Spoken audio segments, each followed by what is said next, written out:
민수는 피곤한 몸을 이끌고 집으로 돌아왔습니다. 오늘도 어김없이 야근이었죠.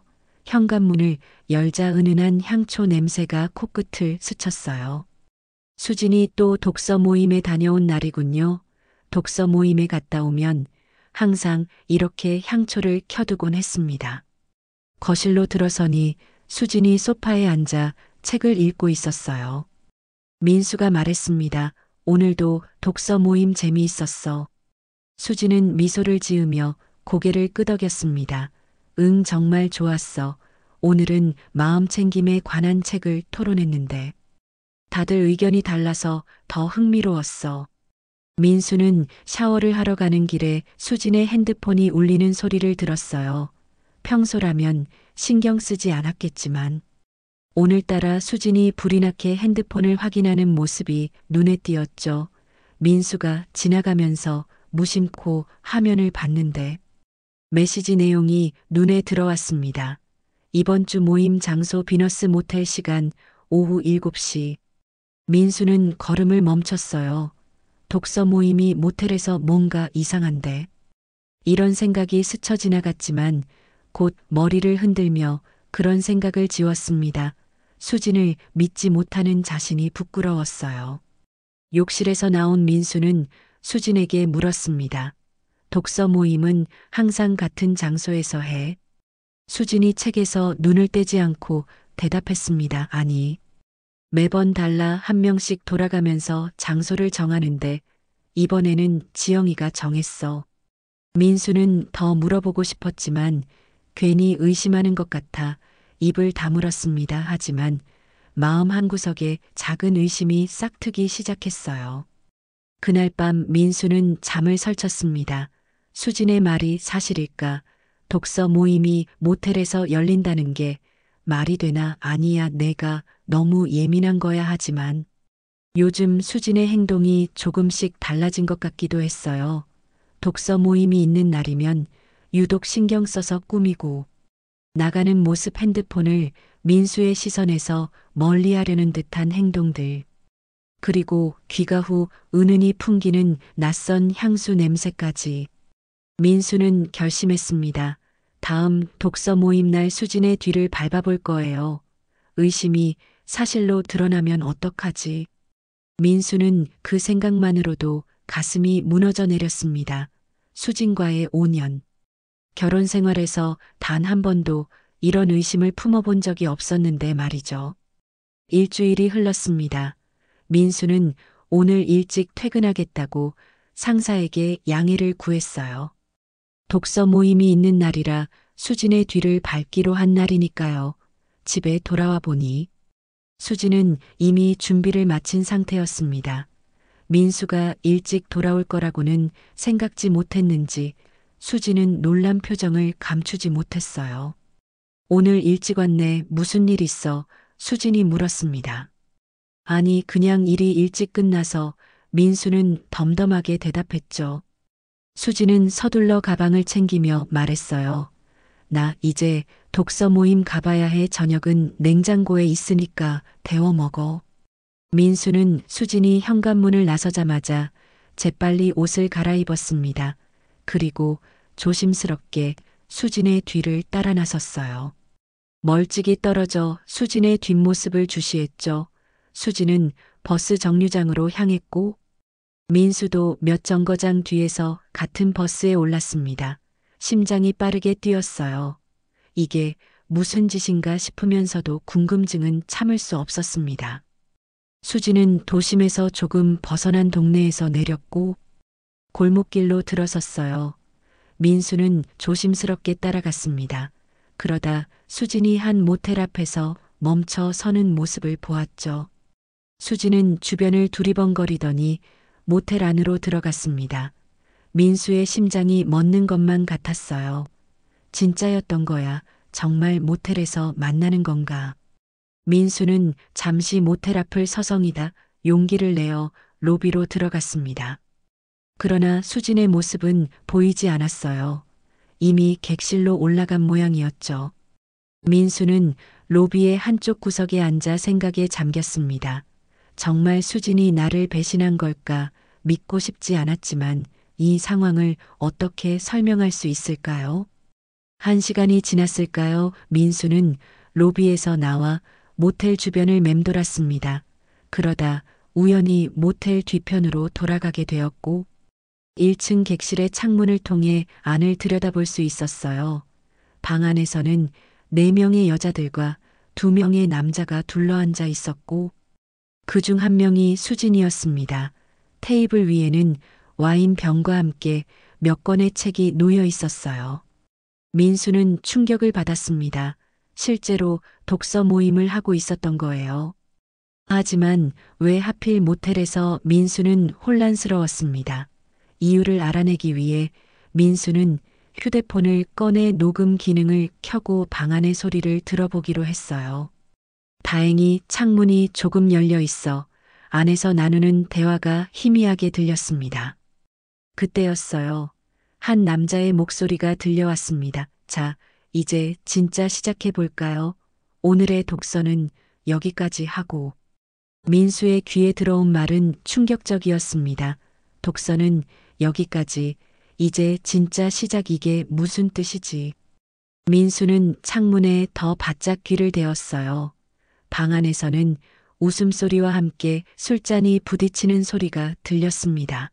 어느새 책은 치워지고 사람들이 가까이 붙어 앉는 모습이 보였어요.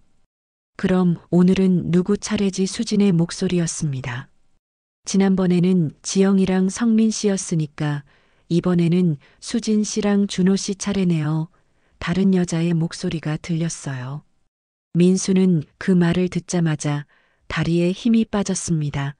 귀를 의심하고 싶었지만 이어지는 대화는 더욱 명확했어요. 몸이 떨렸습니다. 어떻게 이럴 수가 있지? 수진이 정말 이런 사람이었나? 배신감과 분노가 한꺼번에 밀려왔어요. 그 순간 방 안에서 갑자기 불이 꺼졌고 웃음소리와 함께 흥분된 목소리들이 들려왔습니다. 민수는 더 이상 보고 듣고 싶지 않았어요. 서둘러 그 자리를 떠났습니다. 집으로 돌아가는 길. 내내 민수의 마음은 산산조각이 났어요. 왜 수진이 이런 짓을 했는지 이해할 수 없었습니다. 민수는 항상 최선을 다해 가정을 지키고 수진을 사랑했다고 생각했어요. 어디서부터 잘못된 걸까? 집에 도착한 민수는 소파에 주저앉았습니다. 두 손으로 얼굴을 감싸고 생각에 잠겼어요. 어떻게 해야 할지 막막했습니다. 당장 수진과 대면해서 모든 것을 묻고 싶었지만 그러면 자신이 몰래 뒤를 밟았다는 사실을 인정하는 것이기도 했어요. 그렇다고 이대로 모른 척하고 살 수는 없었습니다. 민수는 결심했어요. 더 확실한 증거를 모아 수진을 따라잡기로 말이죠. 다음 날 민수는 출근한 척하고 집 근처 카페에서 시간을 보냈습니다. 수진이 출근한 후 집으로 돌아가 수진의 물건들을 뒤지기 시작했어요. 민수는 이런 자신의 모습이 낯설었습니다. 하지만 진실을 알아야만 했어요. 서랍장을 뒤지던 중 수진의 다이어리를 발견했습니다. 민수는 망설임 없이 다이어리를 펼쳤어요. 그곳에는 독서 모임, 일정과 함께 암호 같은 기호들이 적혀 있었습니다. 날짜마다 다른 이니셜과 함께 별표나 하트 같은 표시들. 민수는 그것이 무엇을 의미하는지 짐작할 수 있었어요. 독서 모임에서 만난 상대방을 기록한 것이었죠. 민수는 더 이상 참을 수 없었습니다. 확실한 증거를 원했기에 사설 탐정을 고용하기로 결심했어요. 인터넷 검색을 통해 평판이 좋은 탐정사무소를 찾았고 다음 날 바로 방문했습니다. 탐정 김 실장은 50대 중반의 무뚝뚝한 인상의 남자였어요. 민수는 지금까지 자신이 알게 된 사실들을 모두 털어놓았습니다. 이런 케이스는 처음이 아닙니다. 김 실장이 말했어요. 요즘 이런 독서 모임이라는 이름의 불륜 모임이 늘고 있어요. 주로 SNS를 통해 은밀하게 모집하고 철저하게 기혼자들만 받는다고 하더군요. 민수는 충격을 받았습니다. 그냥 수진만의 문제가 아니라 조직적인 불륜 모임이라니 도저히 믿을 수 없었어요. 일단 철저히 조사해 보겠습니다. 김 실장이 말했어요. 증거 수집에는 약 2주 정도 걸릴 겁니다. 비용이 좀 들지만 이혼 소송에서 유리한 증거를 확보할 수 있을 거예요. 민수는 망설임 없이 동의했습니다. 이제 돌이킬 수 없는 강을 건너고 있다는 느낌이 들었어요. 하지만 진실을 마주하는 것이 필요했습니다. 2주 동안 민수는 마치 아무 일도 없었던 것처럼 수진을 대했어요. 함께 저녁을 먹고 주말에는 영화도 보러 갔습니다. 하지만 마음은 이미 멀어져 있었어요. 수진의 미소가 거짓으로 보이고 다정한 손길이 위선처럼 느껴졌습니다. 밤마다 옆에 누운 수진을 바라보며 민수는 얼마나 많은 남자들과 함께 했을지 생각하며 고통스러워했어요. 약속한 날 민수는 탐정사무소를 찾았습니다. 김 실장은 두꺼운 서류 봉투를 건넸어요. 여기 모든 증거가 있습니다. 사진 대화 내용, 만남 장소와 시간, 그리고 수진 씨가 만난 사람들의 신상 정보까지, 모임에 대한 정보도 포함되어 있고요. 민수는 손이 떨리는 것을 느꼈습니다. 봉투를 열고 내용물을 꺼내 한 장 한 장 넘겨보았어요. 수진이 여러 남자들과 호텔과 모텔에 들어가는 사진들, 은밀한 대화 내용이 담긴 메시지들. 민수의 눈에서는 눈물이 흘러내렸습니다. 5해 동안의 결혼 생활이 모두 거짓이었던 걸까요? 한 달이 지났습니다. 민수는 변호사를 만나 이혼 소송을 준비했어요. 증거는 충분했습니다. 분류는 명백했고 이혼 사유로 인정받는데 문제가 없을 거라고 변호사는 말했어요. 오늘 모든 것을 수진에게 털어놓을 겁니다. 민수는 퇴근 후 집으로 향하며 마음을 다잡았습니다. 집에 도착했을 때 수진은 저녁을 준비하고 있었어요. 평소와 다름없는 일상의 모습이었습니다. 하지만 오늘 이 평온함은 마지막이 될 거예요. 저녁 식사를 마친 후 민수는 수진에게 말했습니다. 할 얘기가 있어. 무슨 일이야? 수진이 궁금한 표정으로 물었어요. 민수는 준비해온 서류 봉투를 테이블 위에 올려놓았습니다. 독서 모임에 대해 모든 걸 알아. 수진의 얼굴이 창백해졌어요. 눈동자가 흔들렸습니다. 무슨 말을 하는 거야? 독서 모임이 왜? 내가 참여하는 독서 모임이 실제로는 불륜 모임이라는 사실을 알아. 민수는 차분하게 말했습니다. 너와 다른 남자들의 사진도 있어. 모텔에 들어가는 장면들, 그리고 너희들의 대화 내용까지. 거짓말이야. 수진이 소리쳤어요. 어떻게 그런 생각을 할 수 있어? 민수는 서류 봉투에서 사진들을 꺼내 테이블 위에 펼쳤습니다. 하나하나 날짜 순으로 정리된 사진들이었어요. 모텔에 들어가는 수진, 다른 남자와 손을 잡고 있는 모습, 키스하는 장면까지. 수진은 사진들을 보더니 몸이 굳어버렸습니다. 부정할 수 없는 증거들 앞에서 더 이상 거짓말을 할 수 없었어요. 민수, 내가 설명할게. 제발. 수진이 울음을 터뜨리며 말했습니다. 설명할 게 뭐가 있어? 민수의 목소리는 떨렸어요. 이런 짓을 얼마나 오래 했어? 1년 정도. 수진이 작은 목소리로 대답했습니다. 처음에는 그냥 재미로 시작했어. 다들 권태기에 빠진 부부들이었고 서로를 위로하다가 점점 더 듣고 싶지 않아 민수가 말을 잘랐어요. 이혼하자. 수지는 울음을 터뜨렸습니다. 제발 그러지 마. 우리 다시 시작할 수 있어. 내가 잘못했어. 용서해줘. 민수는 고개를 저었어요. 용서 그런 거 바라지 마. 이미 끝났어. 더 이상 돌이킬 수 없어. 나는 변호사와 상담했고 이혼 소송을 준비하고 있어. 수지는 바닥에 무릎을 꿇고 민수의 다리를 붙잡았습니다. 제발 기회를 한 번만 더 줘. 내가 정말 반성하고 있어. 다시는 그런 일 없을 거야. 민수는 수진의 손을 떼어내며 냉정하게 말했어요. 다른 남자들과 관계를 맺으면서 어떻게 나를 사랑한다고 말할 수 있어? 5해 동안 우리가 쌓아온 신뢰가 무너졌어. 이제 아무것도 남지 않았어. 민수는 침실로 들어가 짐을 싸기 시작했습니다. 오늘부터 회사 근처 모텔에서 지낼 생각이었어요. 수지는 계속해서 울며 애원했지만 민수의 마음은 이미 돌아섰습니다. 그동안 수진이 독서 모임에 간다며 자신을 속였던 시간들이 생각났어요. 그 배신감은 도저히 잊을 수 없었습니다. 다음 날 민수는 변호사 사무실을 찾았어요. 이혼 절차에 대해 자세히 상담했습니다. 변호사는 민수에게 유리한 조건으로 이혼이 가능할 거라고 말했어요. 증거가 충분하니 재산 분할에서도 유리한 위치를 점할 수 있을 거라고 했습니다. 다행히 아이가 없어서 양육권 문제는 걱정하지 않아도 됩니다. 변호사가 말했어요. 재산 분할만 깔끔하게 정리하면 돼요. 민수는 고개를 끄덕였습니다. 아이가 없다는 것이 이런 상황에서는 오히려 다행이었어요. 더 큰 상처와 복잡한 문제 없이 관계를 정리할 수 있으니까요. 수지는 계속해서 민수에게 연락을 시도했습니다. 문자, 메시지, 전화. 심지어 민수의 회사까지 찾아왔어요. 하지만 민수는 단호했습니다. 수진과 마주치지 않기 위해 회사에서도 조심했고 연락도 받지 않았어요.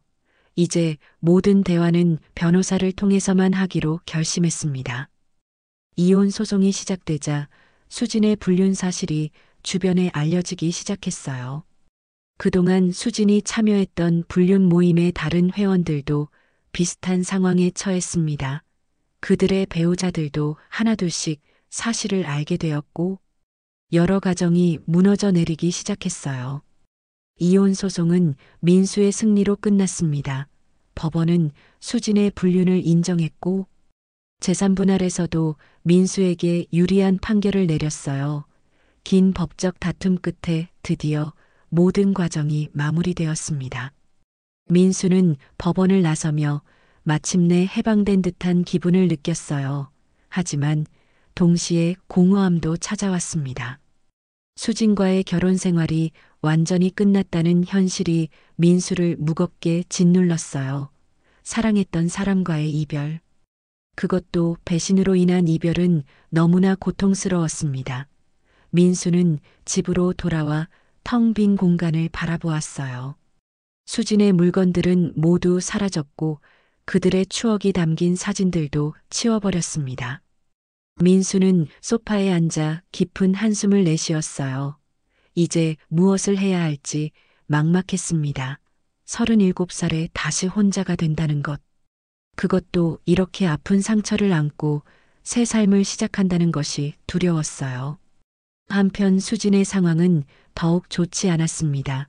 불륜 모임의 존재가 세상에 알려지면서 많은 비난을 받게 되었어요. 직장에서도 소문이 퍼져 결국 사직서를 제출했습니다. 수지는 고향으로 내려갔다는 소식이 들려왔어요.